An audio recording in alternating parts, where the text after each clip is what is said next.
Voici donc la traduction par le grand rabbin Morali des 10 commandements, à commencer par le préambule de cette lecture de ce fameux Kalman. Lorsque le souverain créateur promulgua ces 10 commandements, sa voix retentissante ébranla l'univers entier. Le tonnerre gronda, le feu et les flammes embrasèrent l'espace. Les nuages furent déchirés par la fulgurante lueur des éclairs. Les anges furent saisis d'épouvante.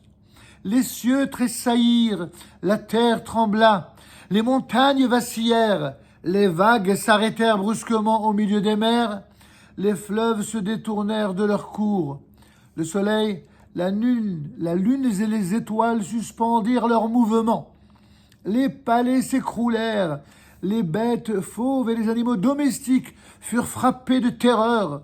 La voix du Très-Haut, simultanément exprimée en 70 langues, fendit successivement les 7 cieux et embauma l'atmosphère des plus suaves parfums qui s'exhalent du paradis,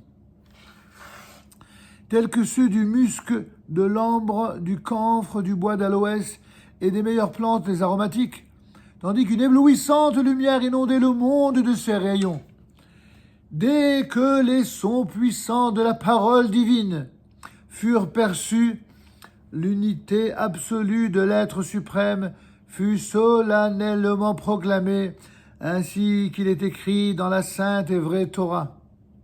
Avant de développer ces commandements, il est de notre devoir de consacrer les premières expressions de notre bouche et les premiers mots de notre langue à la louange et à la glorification de notre Maître éternel qui créa le monde en lui disant « Sois ».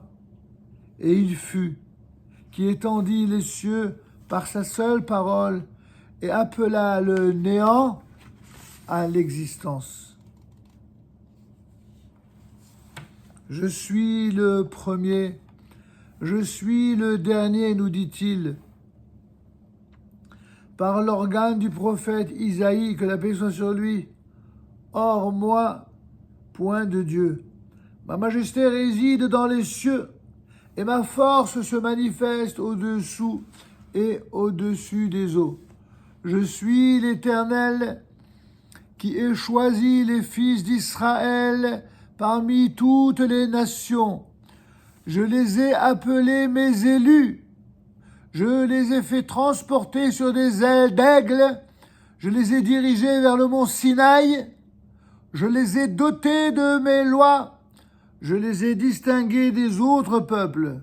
C'est pour cela que nous devons glorifier et exalter notre Dieu qui nous a fait sortir de l'Égypte et nous a affranchis de la servitude de Pharaon, qui a précipité nos ennemis dans le flot de la mer Rouge, qui nous a conduits au pied du mont Sinaï, qui nous a nourris de manne et de caille, qui nous a attribué la prééminence religieuse sur l'humanité et nous a gratifiés de sa Torah et de ses commandements.